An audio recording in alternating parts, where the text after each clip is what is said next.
कैसा ये इश्क है।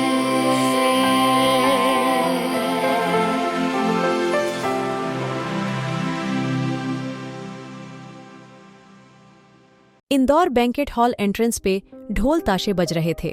हर तरफ फूलों की बौछार थी। शेखावत परिवार बैंकेट हॉल में पहुंच चुका था। सब लोग अपने साड़ियां और लहंगे संभाल के उतर के आ गए थे।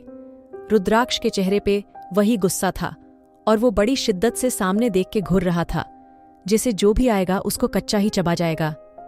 एक तो ये सब रस्में उसको काफी बोर कर रही थीं, लेकिन पुष्कर जी की घुर से वो ये सब जबरदस्ती कर रहा था ताकि उसके दादा की इज्जत कम ना हो। लेकिन मन्नत जी और शिवाय दोनों ही अपने बेटे के चेहरे को देख के समझ रहे थे उसके दिमाग में क्या चल रहा है, और वो ये बात अच्छे से जानते थे। उनका बेटा ये सब ज्यादा दिन नहीं झेलेगा। रंजीत जल्दी से रुद्राक्ष के गले में गुलाबों की माला पहना के बोला, अरे दामाद जी, आइए आइए, आपका ही इंतजार था, हमारे दामाद। रुद्राक्ष शेखावत रंजीत की बात पे हया कि मां भी जल्दी से रंजीत की आरती उतारने लगी थी। बाकी सब उस वक्त पीछे खड़े थे। रुद्राक्ष के मुंह से एक शब्द नहीं निकला था और बिना कुछ बोले अंदर चला गया था। उसके साथ साथ मैक्स भी था। अंदर जो भी रुद्राक्ष को देख रहा था, सबके चेहरे खुले के खुले रह गए थे। वही लोग रंजीत को पकड़ पकड़ के पूछ रहे थे, आखिर उसको इतना हैंडसम और अमीर लड़का मिला कहां से। लेकिन रंजीत के चेहरे पे एक घमंड वाली मुस्कान थी। वहीं लड़कियां हया की किस्मत पे खुश हो रही थीं, क्योंकि रुद्राक्ष सच में काफी हैंडसम और हॉट था। बारातियों के लिए स्पेशल इंतजाम था। सबको काफी वाईपी ट्रीटमेंट दिया जा रहा था। वहीं रंजीत ने बहुत कम लोगों को इनवाइट किया था, काफी कम लोगों को, ताकि उसकी बेटी के अमीर रिश्ते के बारे में कोई ज्यादा ना जान पाए। वहीं दूसरी तरफ रंजीत ने अपनी जिंदगी की सारी कमाई इस होटल के किराए में लगा दी थी, क्योंकि ये पूरे इंदौर का सबसे महंगी और लग्जरियस होटल था, जो कि रंजीत जैसे मिडिल क्लास आदमी के बस में तो बिल्कुल भी नहीं था। और वो ये सब अपनी बेटी हया के लिए नहीं, बल्कि अपने अमीर दामाद के लिए कर रहा था। रुद्राक्ष अलग बैठा हुआ था और लगातार फोन में घुसा हुआ था। मैक्स धीरे से बोला, बॉस, आज के लिए तो आप सही से बैठ जाइए, सब लोग क्या सोचेंगे, दादू की नजर आप पे ही है। रुद्राक्ष ने मैक्स को घूर के देखा और तिरछा मुस्कुरा के बोला, अच्छा, तुम्हें उनकी फिक्र कब से होने लगी? मेरी जिंदगी का फैसला लेते हुए मुझसे पूछा? तो अब मैं जो करूं किसी को मतलब नहीं होना चाहिए, और तुम भी अपनी नाक खुसाए बिना फ्री का खाना खाओ और मॉम से पूछ कर आओ, ये ड्रामा कब तक चलेगा?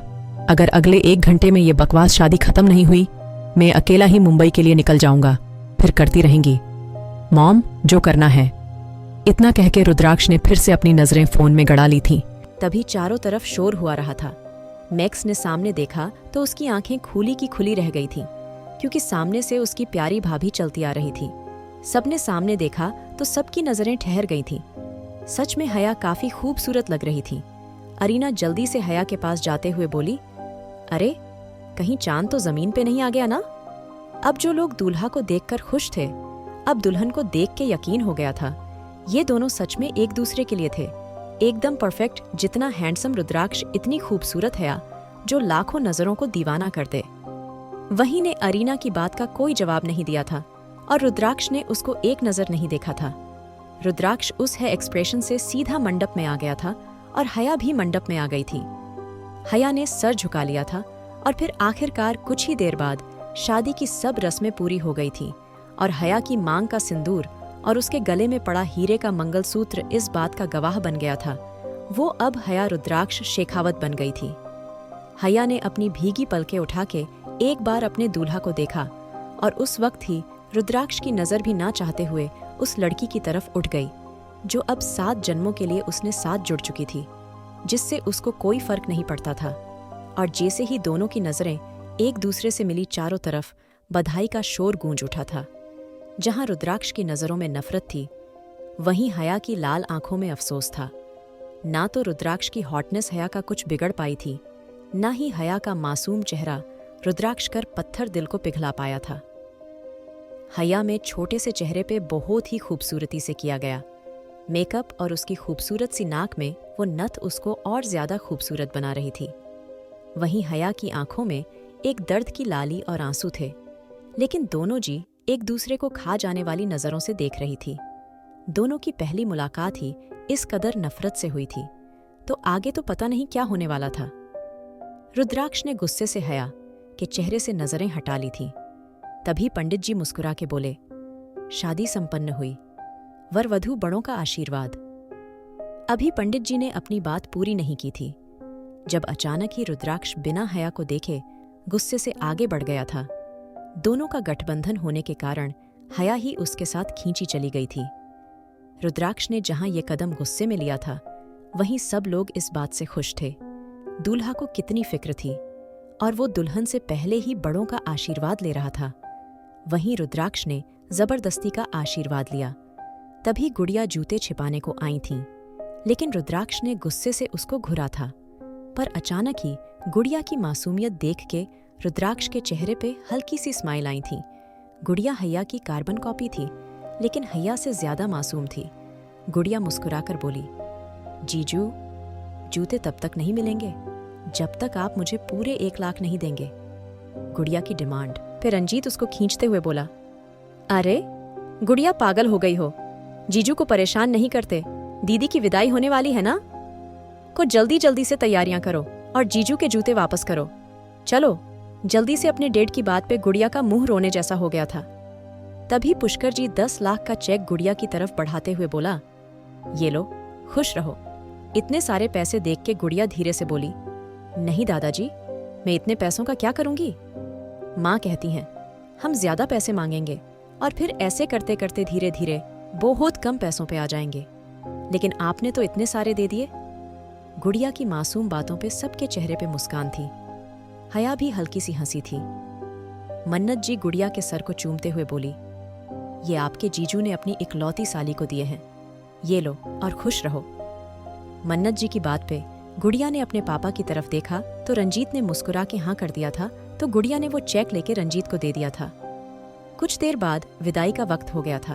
तभी पुष्कर जी रंजीत को अपने पास बुलाते हुए बोले, रंजीत, तुमने हमें अपनी बेटी दी है और इससे बढ़ के हमारे लिए और कुछ नहीं हो सकता, इसलिए हमारी तरफ से ये छोटा सा तोहफा कबूल करो। रंजीत ने हैरानी से पुष्कर जी को देखा। तभी पुष्कर जी रंजीत को 2 करोड़ का चेक देते हुए बोले, ये लो, बिटिया की शादी में जो भी खर्च हुआ हम नहीं चाहते हमारी वजह से तुम कर्ज में रहो। तुम्हें ये महसूस हो अपने से बड़े लोगों में रिश्ता करके तुम्हें अपनी जिंदगी भर की जमा पूंजी लगानी पड़ी। वो हमारी बच्ची है और ये हमने अपने बच्ची के लिए किया है। पुष्कर जी की बात पे रंजीत उस आगे सर झुका के बोला, सच में हमारी बिटिया की शादी बहुत अच्छे घर में हुई है। पुष्कर की खुश होते हुए बोले, चलिए बेटी की विदाई का वक्त है। पुष्कर जी की बात पे रंजीत की और बाकी सब मेहमान बाहर आ गए थे। हैया ने को आंसू अब तक रोके हुए थे, अब वो उसके चेहरे पे बह निकले थे। हैया अपनी माँ से लिपट के बुरी तरह रोने लगी थी और रुद्राक्ष गुस्से से बोला, वाह, अजीब लड़की है। पहले मासूम शक्ल से मेरे माँ बाप को फंसाया है, अब इतने अमीर घर में आके ऐश करेगी और ड्रामे देखो। रुद्राक्ष ने अपनी आईब्रो ऊपर करी और मैक्स को देख के बोला, ये तमाशा कब तक चलेगा। मैक्स धीरे से बोला, बॉस, भाभी तो खूबसूरत है। रुद्राक्ष गुस्से से बोला, तो तू शादी कर लेता, क्या हुआ। रुद्राक्ष की बात पे मैक्स चुप हो गया था। रंजीत हैया का हाथ रुद्राक्ष के हाथों में देते हुए बोला, मेरी बेटी का हमेशा ख्याल रखना। रुद्राक्ष बेटा, अब ये तुम्हारी अमानत है। रुद्राक्ष ने तभी हैया का हाथ छोड़ दिया था, लेकिन पुष्कर जी के घूरने पे जबरदस्ती उसने फिर से हैया का हाथ पकड़ लिया था। उसने किसी से आशीर्वाद नहीं लिया था और चुपचाप जाकर गाड़ी में बैठ गया। उसकी ये हरकत सबके लिए अलग थी, लेकिन पुष्कर ही और शिवाय ने बात की संभाल लिया था। मन्नत जी धीरे से बोली, हैया बेटा, तुम गाड़ी में बैठो। रुद्राक्ष की कुछ तबीयत सही नहीं है और सबसे मिलके हैया गाड़ी में बैठ गई थी। तभी गुड़िया जल्दी से रुद्राक्ष के पास आ गई थी और रुद्राक्ष गुड़िया को देख के गाड़ी से बाहर आ गया था। उसकी इस हरकत से सब हैरान थे। आखिर क्या करता अब रुद्राक्ष? शादी के बाद कैसी गुजरेगी हैया और रुद्राक्ष की जिंदगी? जानने के लिए सुनिए married to cold hearted billionaire.